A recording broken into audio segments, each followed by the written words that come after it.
Καλησπέρα σας. Good evening, everyone.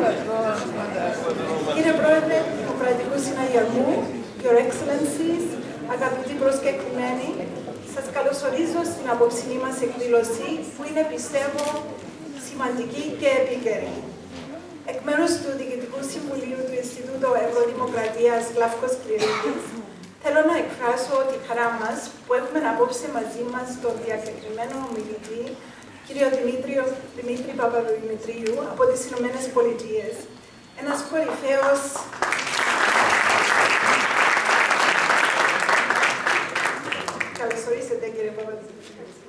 κορυφαίος εμπειρογνώμονας στη μεταναστευτική πολιτική. Έναν επίκαιρο θέμα που απασχολεί έντονα την κοινή γνώμη της Κύπρου, ιδιαίτερα τώρα που άρχισε να γίνεται αισθητή η οικονομική κρίση. Όπως έχω αναφέρει πολλές φορές, κυριότερος στόχος του Ινστιτούτου είναι να συμβάλλουμε σε έναν επικοδομητικό διάλογο γύρω από θέματα που απασχολούν την κοινή γνώμη. Θέση μας είναι ότι μόνο μέσω ενός νυφάλιου διαλόγου μπορούμε να βρούμε μια κοινή συνισταμένη για να χειριστούμε με θετικό τρόπο τις προκλήσεις των καιρών.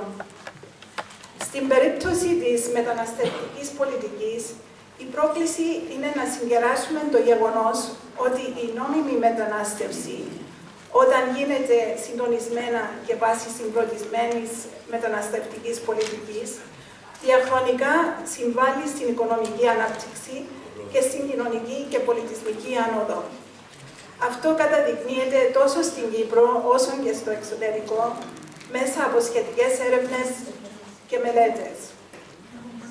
Ταυτόχρονα όμως, πρέπει να παραδεχτούμε ότι ιδιαίτερα σε περίοδους οικονομικής στασιμότητας και αυξημένης ανεργίας, εμφανίζονται φαινόμενα που θα μπορούσαν να χαρακτηριστούν ως ρατσιστικά, αφού δημιουργείται πιο έντονα η εντύπωση ότι μια μερίδα ανθρώπων, είτε αυτοί ονομάζονται αιτητές ασύλου, είτε λαθρομετανάστες, ζουν παρασιτικά σε βάρος του ενεργητικού πληθυσμού της χώρας.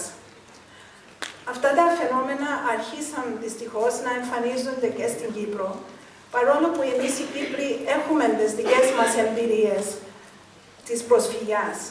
Και στο παρελθόν υπήρξαμε και εμείς οι ίδιοι μετανάστες.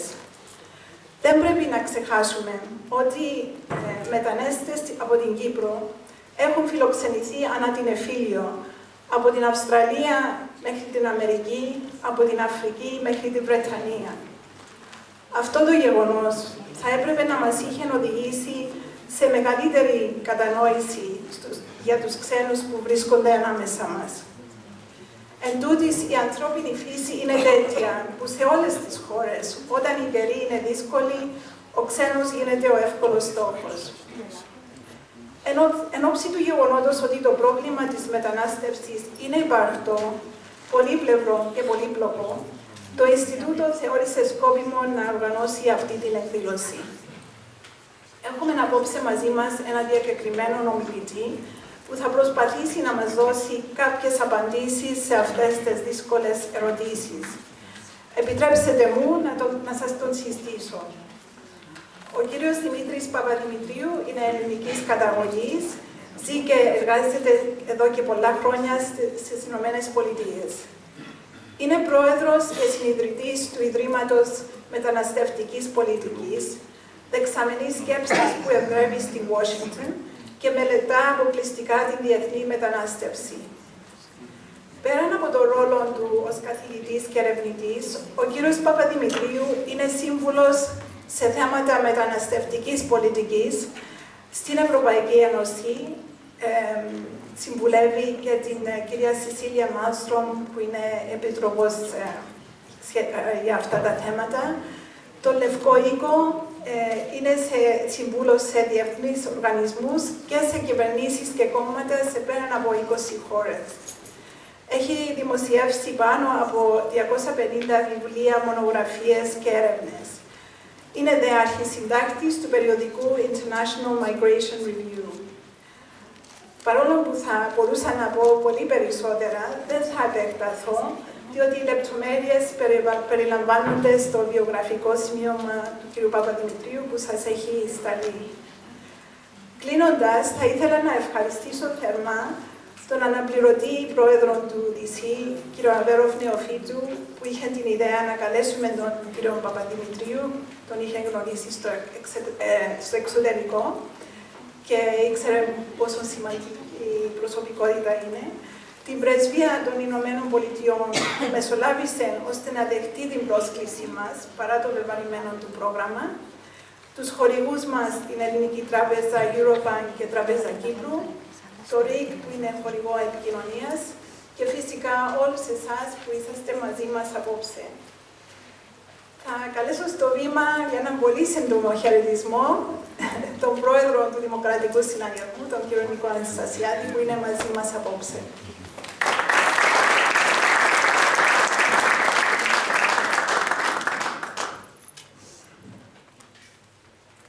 Excellencies, κυρίες και κύριοι, θέλω με ιδιαίτερη χαρά να χαιρετήσω την πρωτοβουλία του Ινστιτούτου Ευρωδημοκρατίας Γλαύκος Κληρίδης για μια ίσως από τις πλέον σημαντικές εκδηλώσεις που διοργανώνει σε μια περίοδο που στην Κύπρο ο εντονότερος των διαλόγων που γίνεται αφορά ακριβώς το θέμα που ο διακεκριμένος προσκεκλημένος και ομιλητής, ο κ. Παπαδημητρίου, θα αναπτύξει.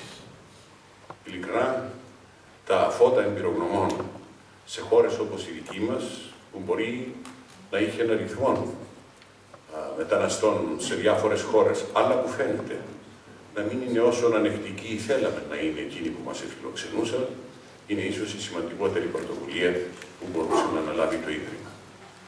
Έχουμε την περασμένη εβδομάδα καταθέσει τις θέσεις μας και έχουμε κάνει ευδιάκριτη την πολιτική που πρέπει να διακρίνει τη μετανάστευση.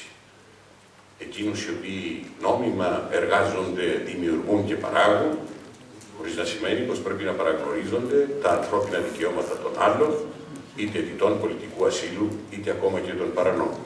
Όμως, σε περίοδους κρίσης, είναι φυσικό να παρουσιάζεται μια ένταση ή ακόμα, αν θέλετε, και ευκολότερα να βρίσκει έδαφος η φοβία και η ανησυχία λόγω του γεγονότος ότι αυτό που καλλιεργείται είναι το αίσθημα πως κάποιοι κλέβουν τις δουλειές αυτών που καταβάλουν τους φόρους ή που εργάζονται, κάποιοι αξιοποιούν τα υστερήματα του φορολογουμένου και έτσι δημιουργείται ένας φαύλος κύκλος.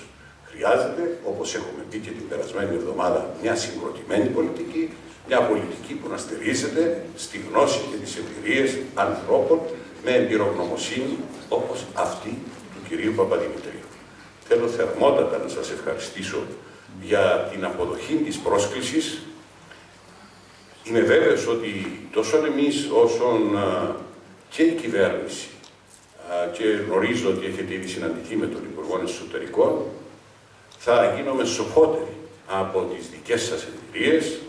Εξάλλου θα είμαστε ίσως εκ των ελαχίστων που δέχονται δωρεάν τις συμβουλές σας, όταν άλλοι καταβάλουν τίμημα για να εμπλουτίσουν τις γνώσεις και τις πολιτικές που ακολουθούν. Με αυτά τα ελάχιστα, και πάλι θέλω να συγχαρώ την Πρόεδρο του Ιδρύματος, τον αναπληρωτή Πρόεδρο που είχε την πρωτοβουλία ύστερα από την γνωριμία με τον κύριο Παπαδημητρίου, να μας κάνει ακόμα πλουσιότερους σε γνώσεις και να πω ακόμα και να προσθέσω κάτι, ότι πολλά από όσα θα λεχθούν μπορεί να προσθεθούν, μπορεί να αποτελέσουν την διεύρυνση της πολιτικής μας πρότασης, προκειμένου να είναι ακόμα πιο σύγχρονη, ακόμα πιο αποτελεσματική και πιο ανθρώπινη για όλους. Ευχαριστώ θερμά.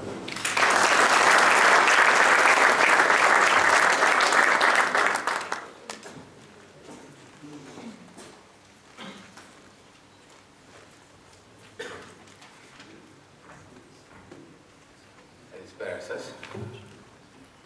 κύριε Πρόεδρε, κύριε Ambassador, Excellencies, ladies and gentlemen. Θα μου επιτρέψετε να μιλήσω αγγλικά, γιατί νομίζω ότι άμα μιλήσω αγγλικά, πιθανώς να μην έχω το ίδιο εφέ σε εσάς που θα είχα στα αγγλικά. Επομένως, αποφασίζω αποφασίσαμε ότι ήταν καλύτερα να μιλήσω στα αγγλικά και αυτό θα κάνουμε και θα συνεχίσουμε. Εγώ αυτό που έχω...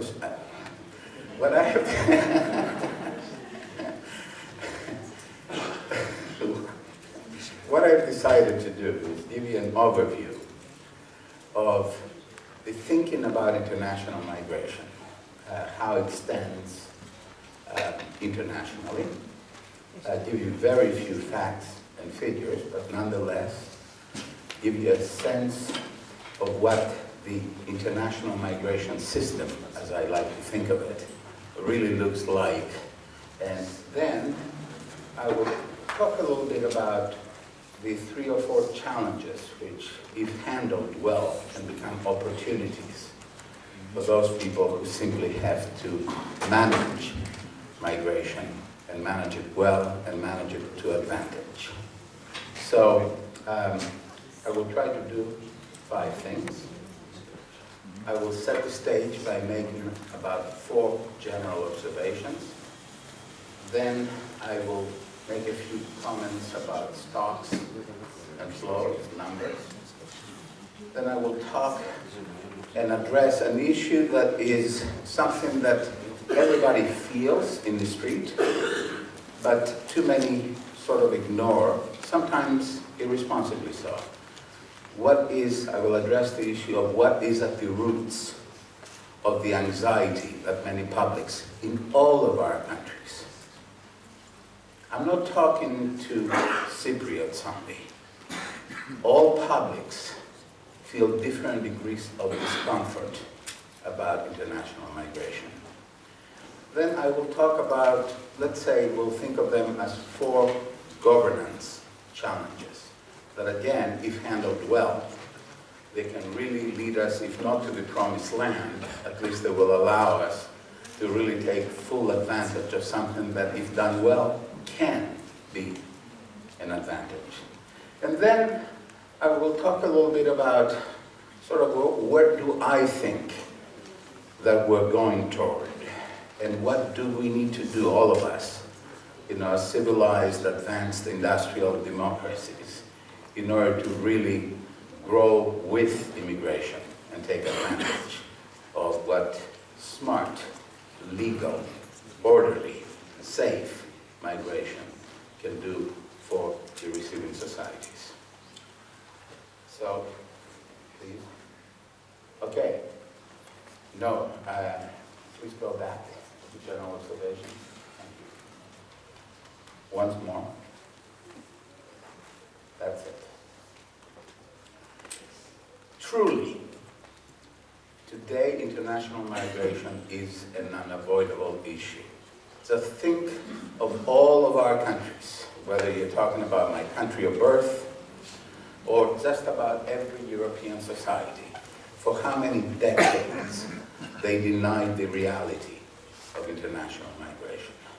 And think of the last 10 or 15 years in which countries such as Cyprus and Spain and Ireland and Greece grew their immigration flows by extraordinary rates. Rates of which we have no historical parallel, no analog, nothing to compare to. You know, I gave several interviews today, and people were shocked when I told them that Cyprus has higher, what I call immigrant density, in other words, proportion of the foreign-born in the population than the United States. And it has done so in a mere decade or a decade and a half. Spain grew its immigration in 7 years, from 2001 to 6 years to 2007, sixfold, from about 2% of the population to 12% of the population. These are not rates that civilized or uncivilized societies have observed any time in history except through invasion, of course. We need to go back. Thank you. I'm going to take my time, so if you don't mind. And the second point that I make in there is that there's an awful lot of people who are trying to figure it all out, and they are conflicted about it. And populations and governments have become conflicted precisely at the point that they also know that they need immigration in order for them to grow and prosper, and that they will need more immigration in the years and the decades ahead, which makes it absolutely essential that we get the system right now. This way we can grow it under our rules in order to benefit from it. The third one, it's a very simple phenomenon. We tend to think that somehow immigration is something that happens to us, or perhaps to the European Union, or perhaps to a handful of countries, the United States, Canada, Australia, and that's about it.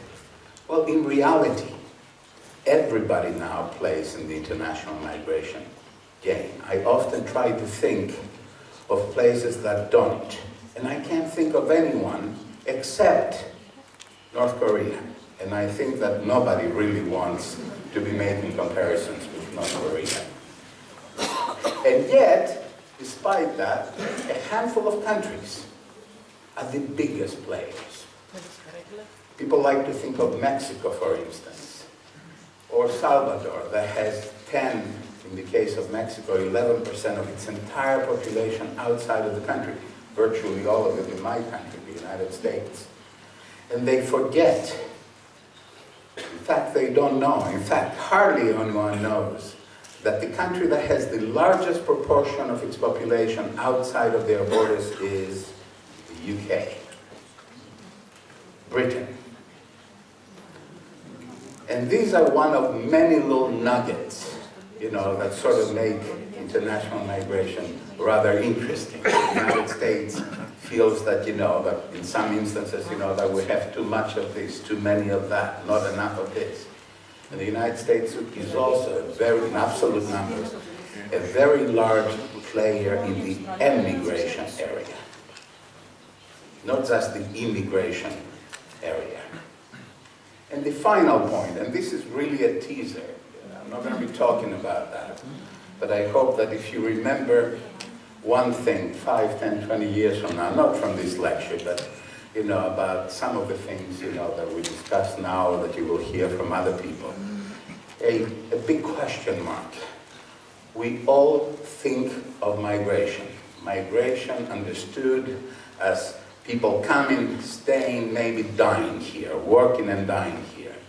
And the fact of the matter is that increasingly, in the days and years ahead, mobility is going to actually become more important than migration. It may take 2 decades for this to happen.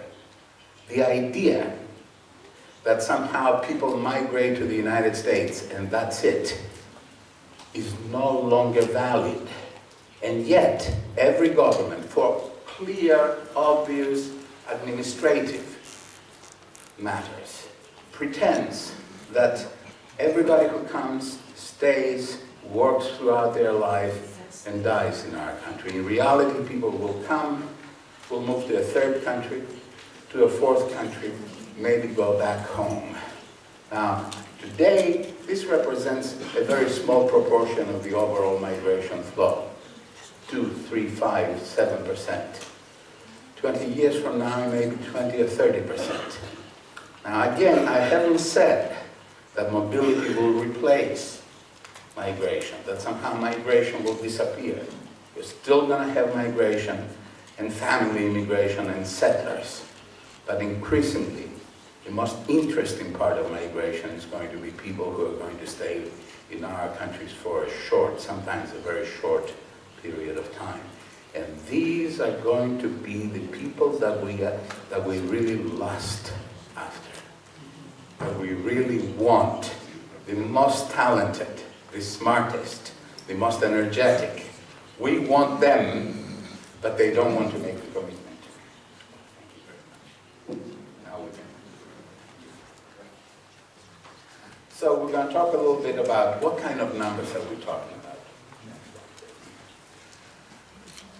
the way that the UN defines migration, I won't bother you, but you have to stay in another country, a country other than your own, for at least a year before you can be counted in that number. It's about 210 million people. That's about 3% of the world's population. You may think it's a very large number, it's a small proportion, or you may not. This is not the relevant point. The relevant point is that this is a number that has been growing, and until 2007, it had been growing mostly in the rich societies, countries like yours and mine. But the last 2 or 3 years, the net immigration to all of our countries has been 0. Of course, that reflects the fact that we had something called the Great Recession, or whatever it is that we've had, and that we have experienced a very significant decline in our economic output, that we have had and will continue to have high unemployment, which complicates matters enormously for all of us, and that we are going to be facing, as a result of these two forces, recession and high unemployment, something that's going to be a serious administrative and economic dilemma for us, all of us. We will need certain kinds of immigration because they will help us move forward, and we're going to have a heck of a difficult time explaining to our people who are unemployed, that indeed you can need immigrants at the same time that you may have 6, and 8, and 10, and 15% unemployment. There are many politicians in this room. I challenge you to be able, in about 30 seconds or 2 minutes, to explain to your constituents, that you really will open up the spigot in terms of new immigration, because despite the fact that they are suffering, there are still openings. And in reality, this is going to be a very difficult political dilemma for all of our countries. In the United States, we're paralyzed by that. You have companies that are moving, outsourcing jobs, or that have in some instances, 1,000 jobs, and they advertise. There are thousands of people, tens of thousands of people who apply for these jobs, and hardly any of them qualify. And this is really something that is going to challenge the most talented in terms of public speaking and all this other stuff among all of our politicians. Now, the more interesting stuff, however, is not how many people there are in our countries. It's all of these people who are moving to our countries. In other words, the flows. And that's composed of things that we want and things that we don't like, although we may still want it. So, things that we want are more tourists, more people who will come at our universities and pay, the big fees, business people who will come and establish businesses or come here for a short period of time, and basically cut deals with our companies, temporary workers at any level that will fill needs that we have in our labor markets, and the like. And that's okay. Unfortunately, both speaking politically and also as a person in the public, as it were, there is also part of the movement that we really don't like it, despite the fact that some of it may also be necessary, because it provides, that thing that we call whatever we call it. You may have your own words for it. It helps labor markets transition, or it does jobs that simply nobody does in our countries. I challenge my audiences regularly to tell me not whether they like foreigners to come and do agricultural work or wash dishes or do the very menial tasks in construction. Rather, whether they aspire for their children to do these jobs. And these are often, in the United States, very angry people, angry at immigration. And you know, I have hardly seen anyone raise their hand and say yes. Some people will say, well, if they paid well, and then, you know, I have a conversation with them. How much do you want to pay somebody for picking fruits and vegetables? $6, $8, $20? Okay, $20, you think you will do this work, and you want your child to do this work for 20 years, for $20 an hour.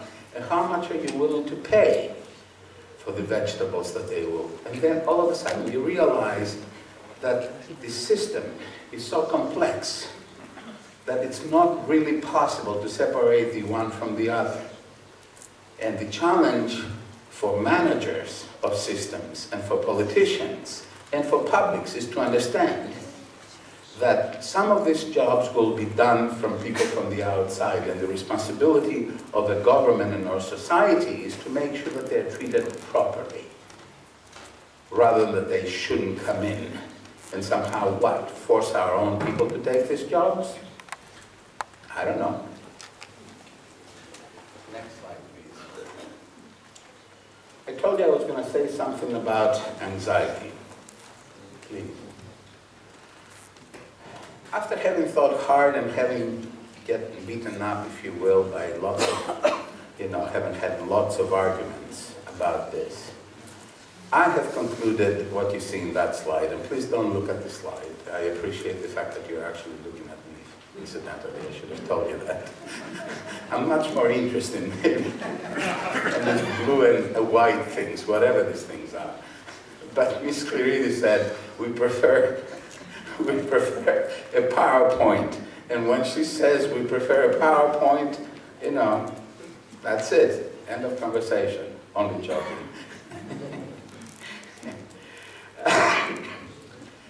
And I've been trying to figure out why is it, it's not just in 2010, but even in 2007, before the recession. Why is it that so many of the publics in so many of our countries have become so uncomfortable about migration? And I have tried to reduce it to two things. It's more than that, but this, in my mind, have been the two key variables. The first one is rate of growth. By that I mean how fast immigration seems to have grown in a relatively short period of time. And I'm giving you the examples, and I gave you the examples earlier, sort of the countries in which migration grew at a, abnormal rate. But even in places where it did not grow at these kinds of rates, let's take the OECD countries, the rich countries. There are 30 of them. It includes Mexico and a couple of other places. They are not rich, but let's call them that, the club of the rich. Since the 1980s, immigration to the OECD countries has tripled. And immigration doesn't spread across a country. It is highly concentrated into communities of like-minded or like ethnicity groups. So change is very visible, is very fast, and it happens literally in front of people's eyes. Imagine that you wake up every day and you see change in your neighborhood. And in 6 months, you no longer feel that, you no longer recognize it. Everybody is afraid, is uncomfortable about it, despite the fact that everybody you talk to, they say they're hardworking. By the time I go to work, they've already gone to work. They work hard. They're honest people. Their children attend schools. Maybe they hold 2 jobs, etc., etc. And rate of growth is one of it. Distance is the other one. And distance is sort of like a code word for me. By that I mean difference. Sometimes, in some places, it's religious difference. that's the one that concerns people. Sometimes it is color, race, ethnicity, concentration, too much concentration of the same type of people. In the United States, people feel that, the country is changing in ways that nobody was consulted on how it should change. The United States fundamentally believes that it's a European country, that it's an Atlantic country. And the reality is that although it may still be an Atlantic country when you look at me or the ambassador, when you look at the schools, if you visit American schools in the 6th grade or the 12th grade, America doesn't look the way that the ambassador and I look. And not just in few places, in the majority of places, it looks awfully Latin. And people say, how the heck did this happen? Distance, in other words, is how people feel, psychological, ethnic difference, religious difference, social class difference. And one thing that we do well as human beings is we have exquisite talent for amnesia, particularly historical amnesia.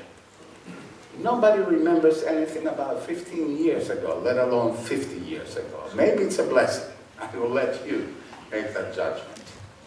But it certainly doesn't help when you have to deal with these kind of changes. In the next few minutes,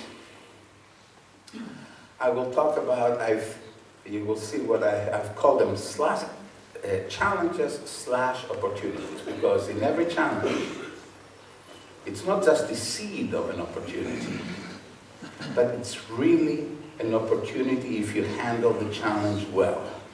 And this is really what you in government must do. That's the challenge that you're facing. To change something that can remain a challenge and a problem into something that becomes an opportunity. It's a bit of an alchemy, and I understand this. And as you remember, back in the 15th, 14th, 16th century, everybody was trying to create gold out of whatever. They didn't succeed. But in politics, things are much more positive, much more possible than it may be in chemistry. So ignore this. I will tell you what this is about. The first challenge and opportunity is the integration challenge, ένταξη. Nobody does it well. I've already had conversations here today where people say, what is the best idea?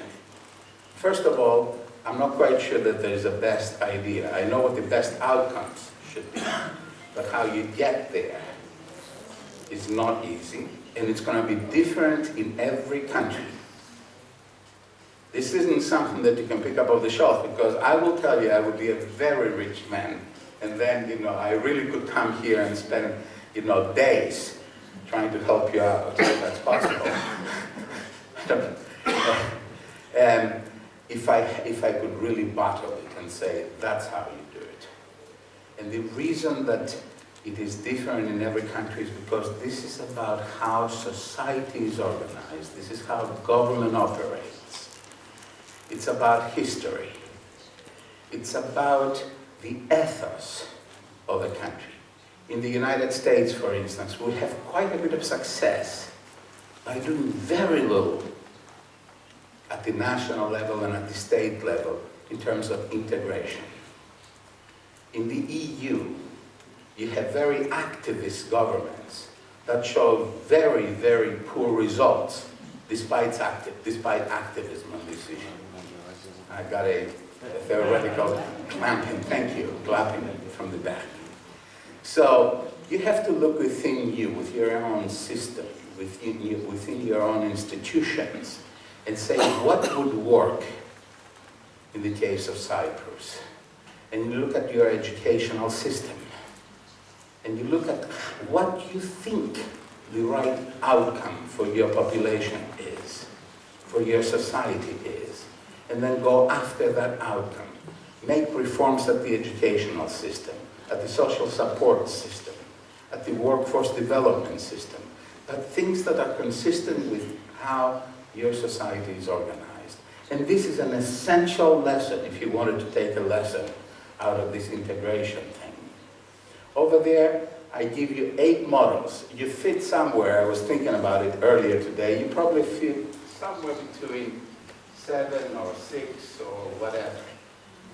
All of these don't really reflect much of anything. You know, people say the United States, number 5. If you talk to an American politician or the person in the street talking about collective amnesia, they will tell you that we are somehow a melting pot simply because a smart academic in the 1920s wrote a book by that title. When you hear an American politician, or the one or the other party, talk about integration, they will use the word assimilation. It has a specific political meaning. It also has an analytical meaning. In fact, in the United States, we talk about melting pots, about assimilation, and what we really practice is those last few words. De facto, yes, that horrible word of multiculturalism. Not as in professional multiculturalism, but as an ethos, a societal ethos, where civically we expect people to assimilate, to become of us. We expect them to work. We don't offer assistance. We expect them to have the values that we say that we have as a nation, family, religion, etc. The immigrants, unfortunately, often have those values more so than the rest of us. And when people go back to their homes, to their communities, they can practice whatever it is that they need to practice, as long as it is consistent with our laws. And we're very tough with people who violate our laws. If I tell you some of the things that we don't blink an eye about doing, you know, certainly the NGO sector in Europe would probably recoil and say, how could you do this? We remove people for 3 relatively minor violations of the law. And we don't hesitate to do this. Because we understand something, we have simplified immigration. We've been in the game for so many hundreds of years that we've sort of have figured a few things out, and we can do those things relatively well, and we're a fairly uncomplicated country. So those 2 or 3 things that we do well, which is, it's a privilege to come in the United States, now go and work and take care of yourself, principle number 1. If you break our laws, we'll break, I'm sorry, I can't say that in front of the ambassador.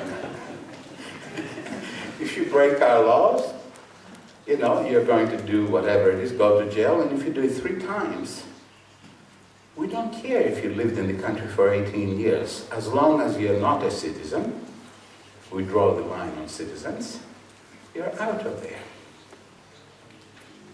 And we expect you to play by rules and by our rules.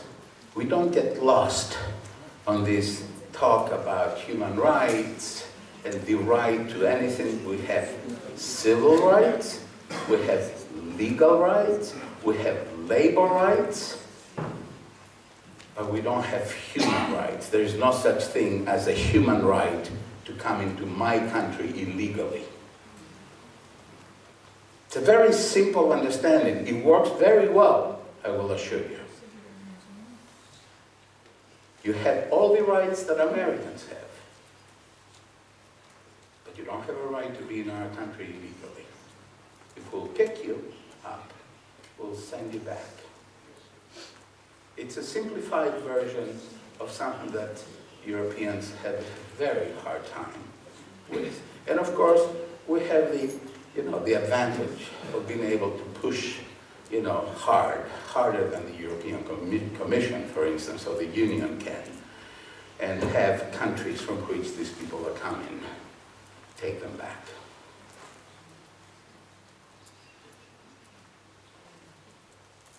Could we go to the next one? And let me show you over there what the result of failures in integration, the results of failures in integration are. You have differential and negative outcomes when it comes to education, when it comes to employment rates, in other words, what we in the United States would call labor force participation rates, when it comes to unemployment, it's a different thing, a different measure, when it comes to housing, and when it comes to civic engagement. Failures in integration lead to all of these negative outcomes. More importantly, failures in integration contribute to a sense, a misunderstanding, a dialogue of the deaf between the receiving, the host society, and some of its immigrant groups. Immigrant groups feel aggrieved, picked upon, and the majority of society feels that somehow they're not contributing. It's us versus them. There are disagreements. There is unhappiness. There is mutual unhappiness. That's what happens when integration fails. Next one, please. The second challenge / opportunity is managing migration better so as to gain more from it. And I think both the President and Mrs. Κληρίδης already spoke of it. The idea here is very simple. We know how difficult it is for governments to handle complex, fundamental change well.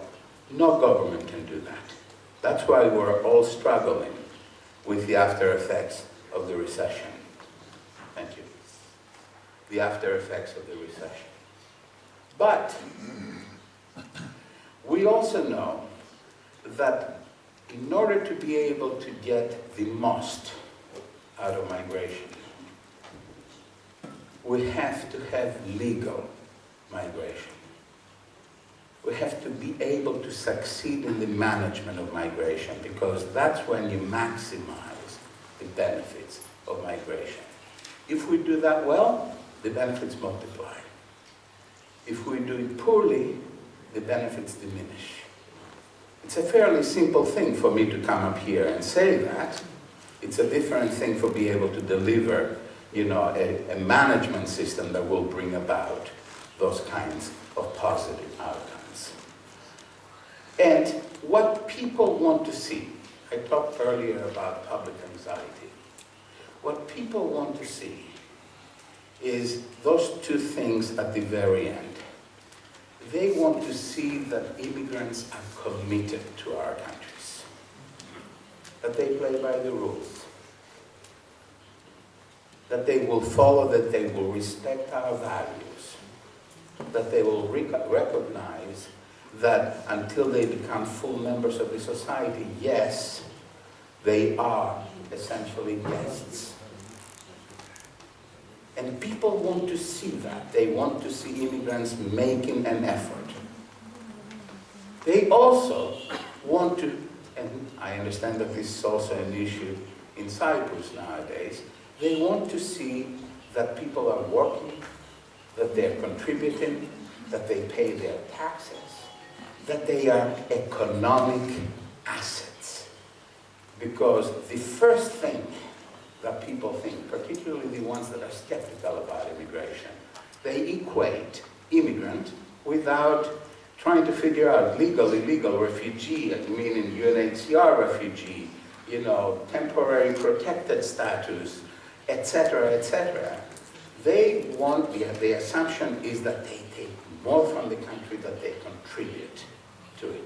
They see immigrants and refugees as liabilities. The trick is to turn them into visible assets. Next, please.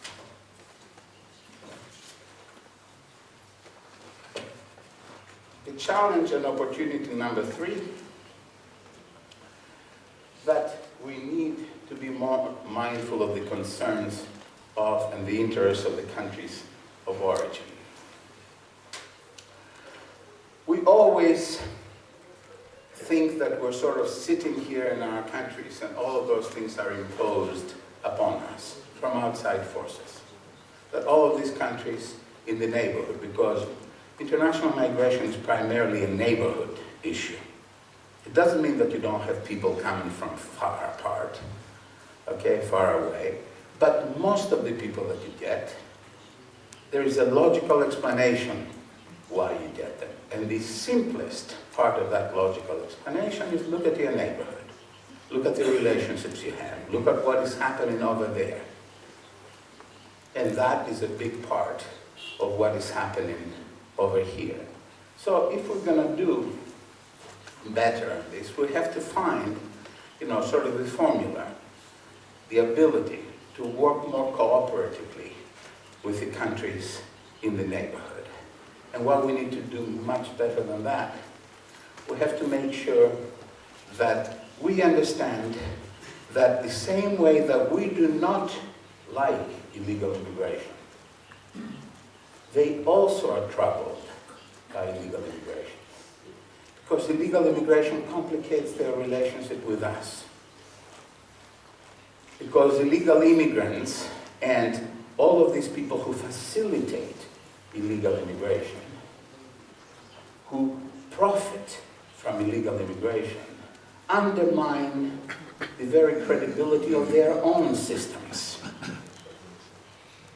The syndicates, in some instances, are more powerful than the governments. And they run their systems with impunity. So we have common cause, as it were, with some of the sending and the transit countries. And they're also concerned that we don't treat their people well. That somehow we're trying to take the very best of what they have. This brain drain issue that's always sort of lurking in the background of conversations about immigration. And, each one of them can be a lecture on its own, so I won't go more deeply, but you will tell me from what it is that I say what's important to you. We'll have an opportunity to have a Q&A, and sort of we'll deal with that at that time. If we can move to 4, you're already at 4. We've already covered some of this. We have to make sure, to the extent possible, that the flows that come to our countries are legal. And the way that we grow our immigration systems is what I call responsible. We have, I've put somewhere there, a couple of smart words, who are the poster children of a failed immigration policy because of having too large of an illegal or illegally resident population. The poster child is my own country, the United States. I told you that the United States has about 13% foreign born. What will shock you is not that you have a higher immigrant density than the United States, is that a full 30% of all migration to the United States is in the United States illegally. So, you want to hear about anxiety? Try to look at the fact that 1 out of 3, the second third are people like me, US citizens of foreign origin. The other third are legal permanent residents who either have not yet acquired the right to become citizens or choose not to become citizens. This is a remarkable figure. It explains an awful lot about the arguments that we have in the United States about immigration. The irresponsible growth of immigration, poster child, Spain. You don't grow immigration at the rate that that Spain grew it. And they grew it with the eyes wide open. This isn't somehow, something that simply happened to Spain. And simply expect that you will never have a business cycle. That somehow your public institutions will be able to expand and adapt infinitely. That your people somehow will say, give us more. This is a completely unrealistic way of viewing immigration systems. So good management and legality become fundamentally the key anchors of a successful immigration system. We can move a shift in policy landscape into the next one. Some closing observations that will again take us a bit away from, sort of the detail of what is happening on the ground. First one is, for the foreseeable future, there will be more immigration. And there will be more immigration because of two very simple reasons. We need them, and they want us. Very simple. The question is, how do you get that balance right? And I know that we've all gone through a deep recession and we have high unemployment. But the fact is that almost regardless of what may be happening in the neighborhood, there are strong reasons for which we will need more immigration. Look at your own demography. You have fertility rates that are unsustainably low if they continue over a long period of time. I will speak of myself rather than of anybody else. An awful lot of people look more like me than some of the young people around this room.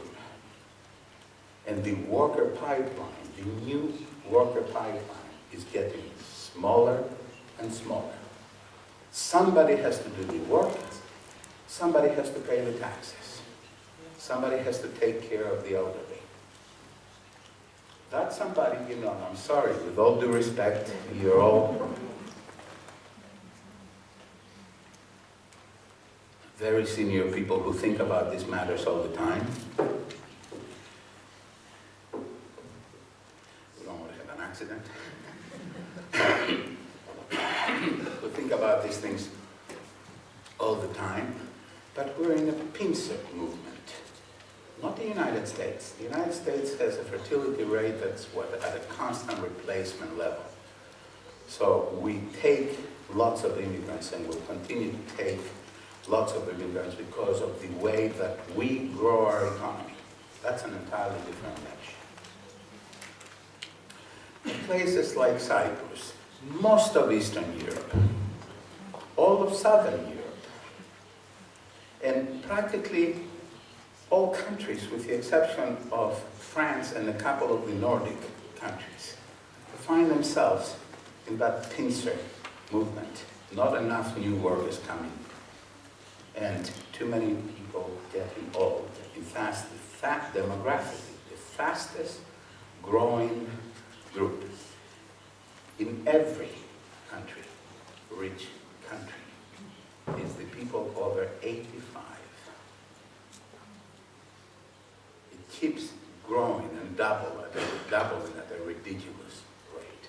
These are people also who have special needs. People that will basically make the health expenses that we now incur pale in comparison by the health expenses that we will pay in the future.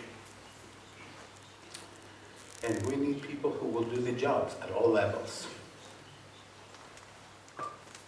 So we will need them. But there's another reason that we need them now, not just in the future. Something that I said much earlier. Almost regardless of how much unemployment you have, you will still need people. Because people may not want to move to where the jobs are. Because certain jobs people do not want. Because certain jobs require specialized skills, which you can only find in the world market, in the global labor pool. Because because you have legal obligations. We all signed, on behalf of our countries, legal obligations, the Refugee Convention, etc., and we must take these people. So there will be more for all of these reasons too. And because there's going to be increasing pressure within our society to actually open more, despite the fact that there may be a popular reaction to opening more. If there is something that I think we've all learned in school, at universities, organized minorities are much more effective in getting their viewpoint to be adopted by their government than disorganized majorities. Next one. And things are going to become even more complicated. Under one scenario that makes eminent sense to me, in 15 or 20 years, the most attractive opportunities for our own most talented people are going to be somewhere in Asia. So at the same time that we're trying to attract the right kind of people, we may be losing some of our very best people to opportunities in China and in India. And we're actually going to see not only an awful lot of migration moving in that direction, but the very best migration moving in that direction. We see it today in the United States as the biggest multinationals are moving everything, including their R&D operations, to Asia, not just those two countries. Because capital is easily found there, because talent is produced, en masse, and because you have all of the scaling issues that we don't have in our countries happening there. So you can actually do most of the things that you need to do over there, and at the same time get a toehold into markets that are growing by leaps and bounds.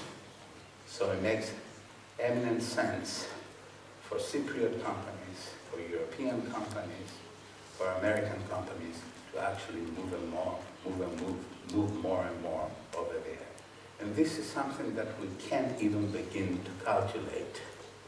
We'll also see in the future that increasingly we're going to be experimenting with what I like to call new policy products.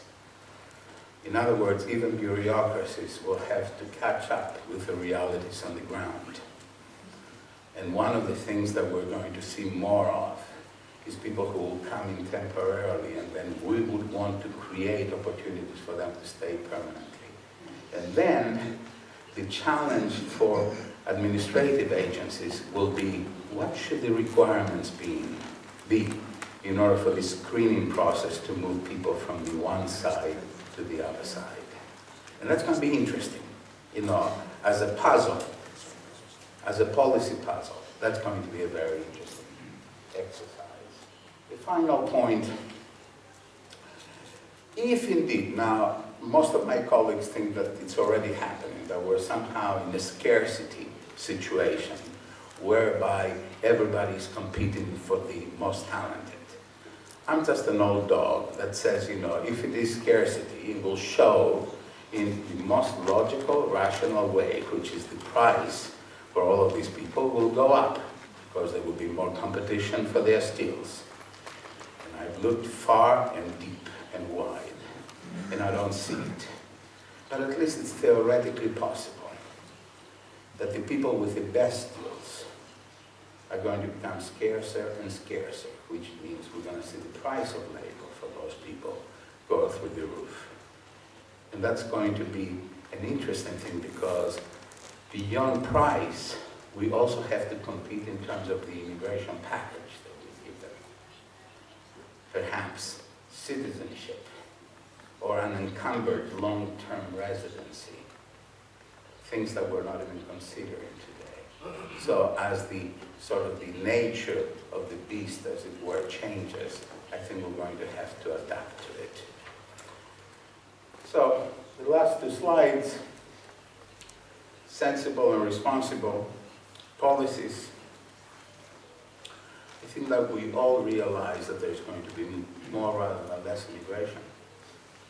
And the smartest countries, the winners, as it were, will find a way to actually be able to choose whom they take in rather than they have the choice being done by individuals or, more troubling, by racketeers.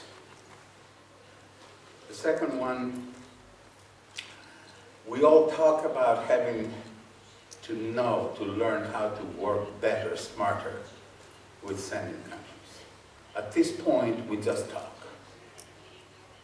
We tell people to stay home. We tell Mr. Gaddafi to treat his people better. At some point, we're actually going to have to really start working with these governments and with these people. And then we will have turned the road in terms of some of the immigration that we do not want. And the third point, we need to think harder and work smarter within our own countries. Governments and administrative agencies and ministries will have to do something that's totally unnatural, thanks to Max Weber, or perhaps thanks to human nature. Ministries are organized, of course, vertically. The Department of the Interior, the Department of Foreign Affairs, the Department of this, the Department of that, Department of Labor, Social Security. Increasingly, smart management of immigration will require true, what I call organic, interministerial cooperation. The most difficult thing for a government to do is to actually work horizontally, across. It's not a natural thing, and yet that's what we're going to have to learn, because increasingly, to really respond to immigration, both to its benefits and to its challenges, we have to think of what I call a whole-of-government approach. But that's not enough. Society must play an increasingly more important role. So we have to think in terms of a whole-of-society approach. And government and civil society have to learn how to work together toward common causes on immigration. And that's not a natural action. So we have a lot of ground to cover, but at least that is coverable.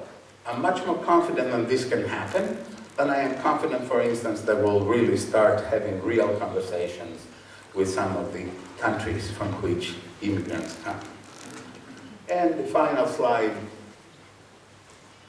the essence of success. Smart immigrant selection policies that reflect a society's values. We forget that. Societies have values. People may be complaining about what happens, but they also, I know it doesn't sound reasonable, they also expect us to follow the rules and to act in a way that reflects who we think we are, even if we're not. So, a good immigration policy has to do that, and at the same time must constantly be thinking about what are the economic interests of societies. How can I promote them? How can I develop an immigration policy that will contribute to our economic growth and competitiveness? Those countries that think hardest along these lines will be the most successful ones in terms of migration. The second one, we've talked about it again, integration. We must constantly try to at least create level playing fields for immigrants and to invest in the kinds of principally education, language, etc., in the areas where small investments can have the largest impact.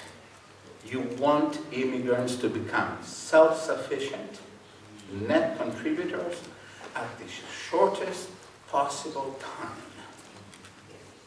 Because then everybody feels that they benefit from migration, which creates some wiggle room for administrators, for politicians. It allows them to experiment, to play with new ideas. That's why integration is so important. You know, we have, you know, constantly saying social cohesion and all of that. Fine, that's very important. But the most important thing is that you want to be successful in order to be able to do smart things. That's the purpose of integration policies. And legality, legality, legality. There is no substitute for it. No substitute for it. Rules. We're all rules-based nations. People get it. When people take advantage of the system, people get upset. We have to make sure that we constantly promote policies that enforce and promote legality. I will stop here, and I thank you very much.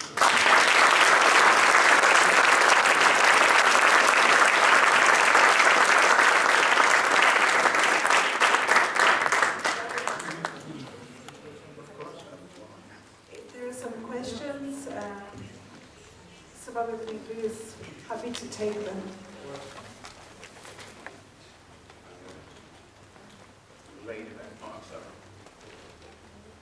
Well, you said, Professor, congratulations, first of all. I'm impressed by your presentation. I'm dealing with this subject for many years. Well, you made reference to the respect of human rights. And I understand that there was a confusion here. Because when you said that in the United States don't care about the human rights when we are dealing with immigrants, so then our mind was directed to European Union, where this issue is one of the major issues having to do with immigration. And of course, correct me if I'm wrong, you said that not suggesting that we should not respect the human rights of any immigrant, legal, regular, as we say in Europe, or irregular. And of course, you said that so that to say that the human right to stay is not the one which is predominant for everyone. But the treaty has to apply with the rules of human rights. Thank you very much. And you're absolutely right. You know, we are not that far apart from each other. We just don't use the language of human rights. Remember, I talked about civil rights, which is political rights, and social rights. I talked about labor rights. In other words, most of what is understood under human rights in Europe, in the United States, we have a different language for it. And I must tell you that human rights in Europe are not just an issue of value, it is also an issue of law. So in Europe, you have to be much more careful about what you do and do not do, because this is a legal obligation that you have all undertaken by signing the European Convention of Human Rights. We have never ratified the Universal Convention of Human Rights, and we don't have a European or any other convention on human rights. But we have courts that are even more aggressive than European courts perhaps will ever be in terms of protecting the other rights that people have. We draw the line on whether people are in the United States legally or illegally. And we also don't send people back to places not only where there is not a government to receive them, but to places where if they go back, they may destabilize the governments of these countries. For instance, you know, there are Salvadorians in the United States that have been in the United States in very extended, temporarily protected status, sometimes for 15 and 20 years, and every year or so, you know, we extend it. And after a while, we legalize them. So the point I was trying to make is, you know, that there should not be a confusion, you know, about how absolute those rights are. That's all. Yes, ma'am. ¿Qué μπορεί να κάνει τις ερωτήσεις στα ελληνικά, δεν έχει καμία. Εγώ θα σας απαντήσω αγγλικά. Dr. Papadimitri, thank you very much for your presentation and for covering such a broad subject within such a short time. My question is two-part. The first part is the repatriating diaspora part of the immigration, broader immigration policy of the country? If it is, could you share some thoughts on the subject? And also, perhaps some examples of countries that have done a good job assimilating, quote-unquote, their repatriating diaspora and leveraging it into the growth of the country. Thank you. Wow, it's the end of the day. This is a difficult question. Ask me another one.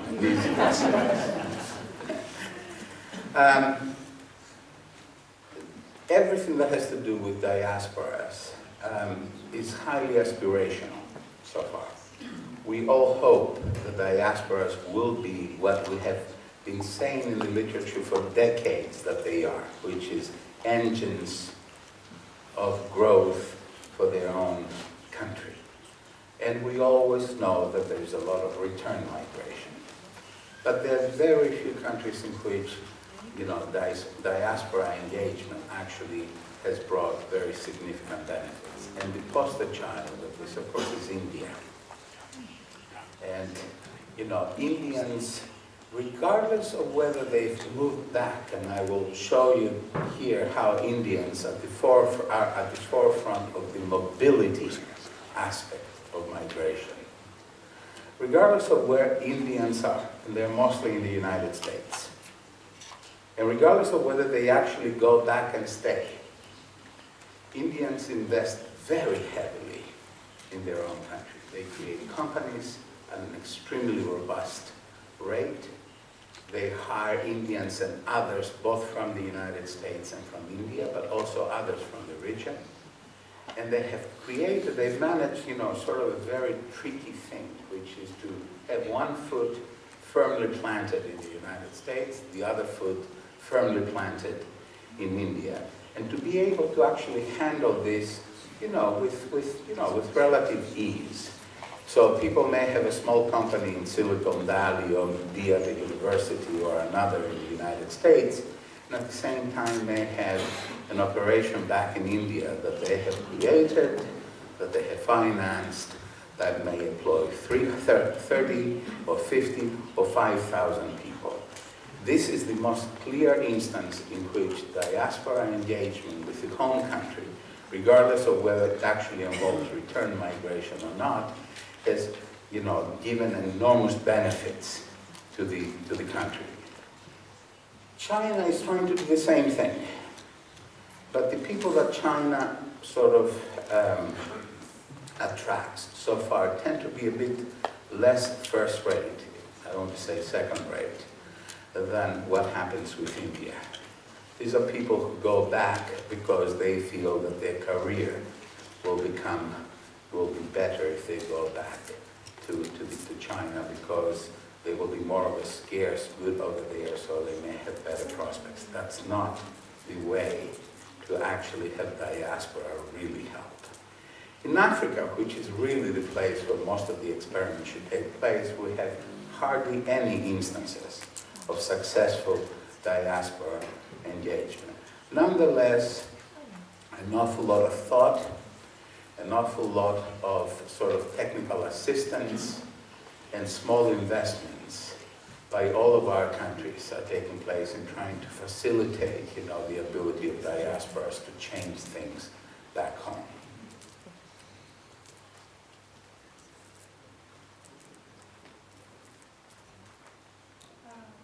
There. I just have one last question. As Cyprus prepares for its EU presidency, just to put things into perspective here in Cyprus, and given the conversations that take place across member states, if you were to advise Cyprus in preparing for its presidency, where would you see our contribution to the European Union dialogue on migration, immigration? And the last part to my question, which relates to women. Could you just comment on the role of women migrants into society, or migrant communities, the role of women within the migrant community in the integration process. So two parts. Cleopatra, thank you for another easy question. It's after hours, you know, I don't have to answer that. I don't know which of the two is easier, but I think I'll take the women question first. Migration now in its absolute majority around the world is feminine, not by a very large difference between men and women. The UN estimates maybe 53, 52, 54%. So right then and there you have women as the principal actors. And if you do women and children, you're already moving in the 70s. So you're already talking about something that's extremely important to the migration process. Secondly, in the recession, women have not only fared better, and migrant women have not only fared better, but there are many places in which men got deeply hurt, and women actually did not feel not even a glancing blow. And we all know the answer to that. You know, it's because of the jobs, the sectors in which they work. And of course, with immigrant women, as with all women, they have to also take care of the family and work full time. So, you know, there is no doubt that they are the ones, you know, that basically, you know, hold the family together, that work, that provide, in all probability, high value, possibly even higher value than many male immigrants. And also, increasingly, they are the target, and I don't mean target as in they have been targeted, but they are where we want to invest some of our integration resources. Because if you succeed with integration with women, you also succeed with the children, which is the next generation. So I know that this was not an innocent question. You set me up, but I think that I managed to. On the issue of the EU presidency of Cyprus, there are far too many unknowns. You know, the biggest unknown is what's going to happen in the neighborhood. Is the MENA region going to blow up, which will, in a sense, lead to one type of presidency by Cyprus, or is it going to go back to where it was, and with Gaddafi sort of suppressing and killing his people, which will lead to a different Cypriot presidency? But by and large, and this, you know, it's not original at all, it comes out of conversations that I've had with officials and others in Cyprus.